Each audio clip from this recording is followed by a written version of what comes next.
उत्तर प्रदेश अयोध्या लिए चलते हैं आपको, जहां मुख्यमंत्री योगी आदित्यनाथ संबोधित कर रहे हैं। क्या कुछ कह रहे हैं सीएम, आप सुनिए। रखने का कार्य उस कालखंड में किया था।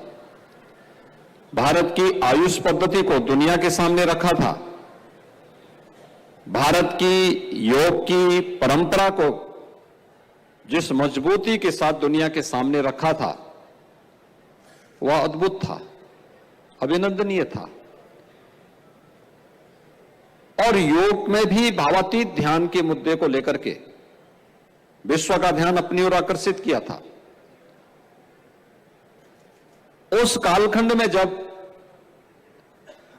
एक सामान्य व्यक्ति के लिए वहां पर पहुंचना बहुत कठिन था, हिमालय के उतंग शिखर से लेकर के सुदूर दक्षिण में केरल तक अलग अलग क्षेत्रों का विस्तृत भ्रमण करने के उपरांत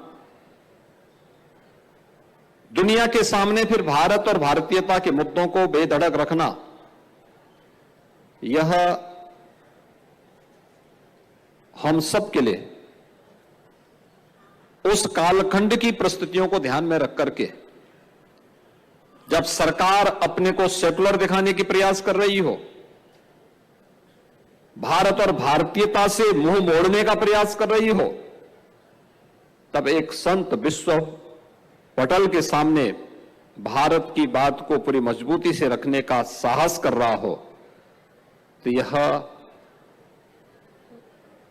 उस कालखंड के लिए अद्भुत भी था और वर्तमान के लिए अभिनंदनीय भी है।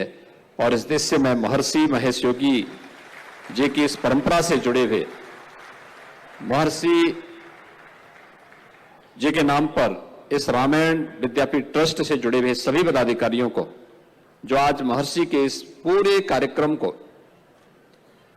अभी भी उसी भाव के साथ आगे बढ़ाने का कार्य कर रहे हैं, इन सबको हृदय से साधुवाद देता हूं।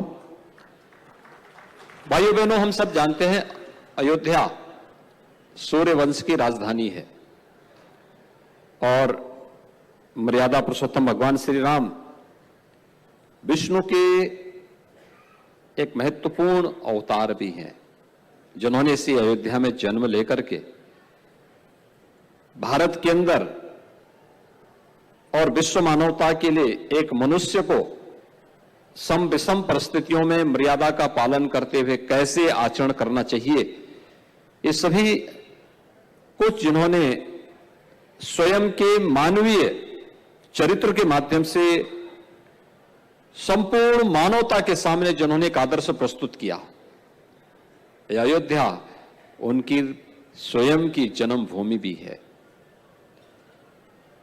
कौन ऐसा भारतीय होगा जो अयोध्या की परंपरा पर गौरव की अनुभूति न करता हो। और हर एक व्यक्ति अयोध्या की इस परंपरा के साथ जोड़ना चाहता है। हम देश के अंदर जाते हैं, अलग अलग क्षेत्रों में जाकर के इस बात का मालूम करते हैं। भारत ही नहीं, अब तो दुनिया के अंदर भी हम लोग जाके देखते हैं। आपको याद होगा जब 2017 में हम लोगों ने यहां पर दीपोत्सव के कार्यक्रम को प्रारंभ किया था। दीपोत्सव के कार्यक्रम में हम लोगों ने कई देशों से रामलीलाओं को बुलाया था, जिन देशों में रामलीला का मंचन होता है। और उन लोगों को यहां पर जब बुलाया था तो इंडोनेशिया की रामलीला भी आई थी।